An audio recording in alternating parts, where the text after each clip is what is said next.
Many moons ago, as a young surgery medical student, while on call for trauma, I get a call for a multiple gunshot wound victim, GSW.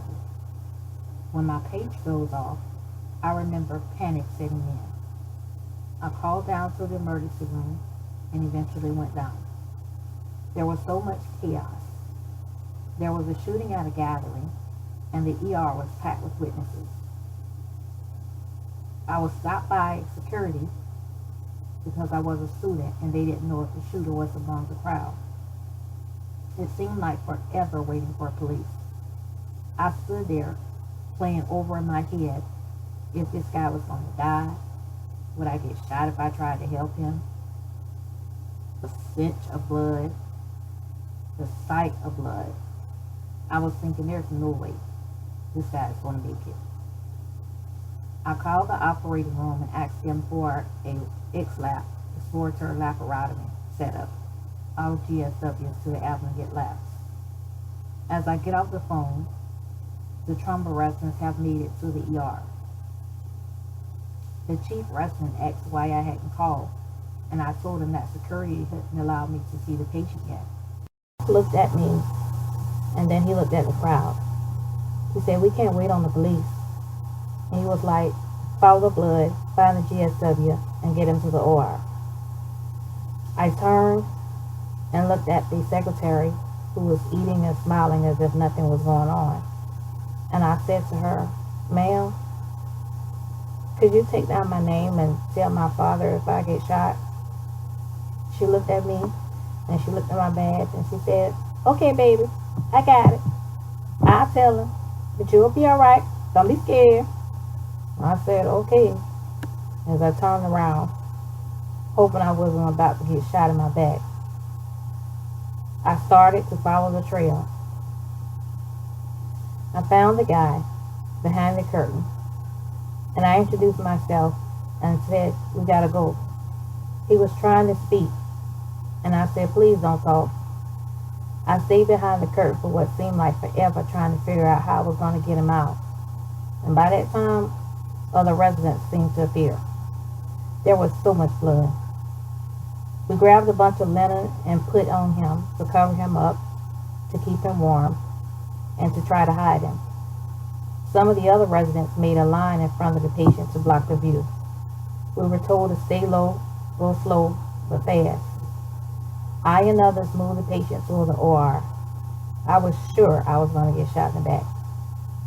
We got to the door when all hell broke, as someone in the crowd noticed we had the guy and alerted the crowd. One of the residents yelled, "Run!" Talk about a feet don't fail me now moment. I looked back and started running and pushing to get through the door as it locked behind us. We get to the OR and the guy's awake. I'm talking to him as we're prepping.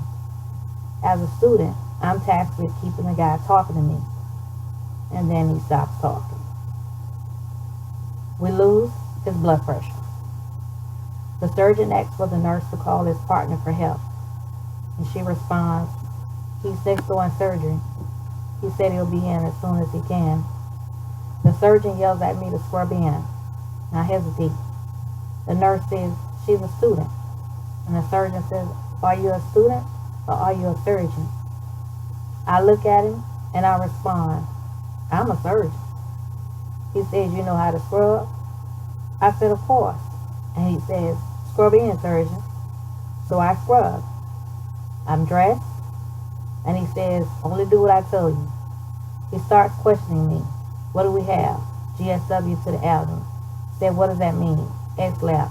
"How long is he under?" 2 hours max. Said, "Watch the clock." We get ready to cut, and the anesthetist can't get the guy intubated. The surgeon begins with curse. They call the anesthesiologist, who is in another surgery, but he runs in, and there's difficulty for about 10 minutes as his blood pressure is only palpable. The surgeon responds, "I'm not going to lose more of this BS. I'm cutting. Keep him breathing." As soon as he cut, blood sprayed everywhere, and I instinctively stepped back. He looked at me and yelled, "What the hell are you doing? Stop the bleeding." I yelled back, "How?" He said, "With your finger." I said, "Oh, okay." but I don't think this gonna work. I held it and he sutured. Somehow my finger moved and he yelled again. What kind of surgeon are you? I looked at him and yelled back, look, I'm a student just trying to learn something. If you yell, listen, and give direction, this process will work much better because I cannot work well with people shouting at me. Total silence fell over the OR. It was at that moment I knew I might have committed the ultimate no faux pas. But it was too late, so I just said him what I said.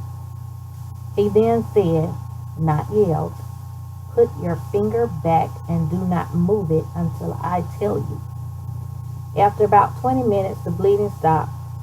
We suctioned the blood out of the abdomen. Anesthesia responded, blood pressure not responding.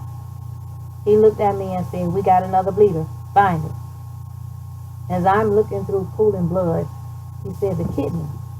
After failed attempts to control the bleeding, he ligated the kidney. I looked up at him and he responded, I hope the other one works because this one's out of here. He looks at anesthesia, no pressure. I'm watching him just pull organs or piece of organs out of this guy and saying, out of here. One time he was like, what the hell is this? I looked up at him and I said, I hope you're not asking me, because if you don't know, I definitely don't know.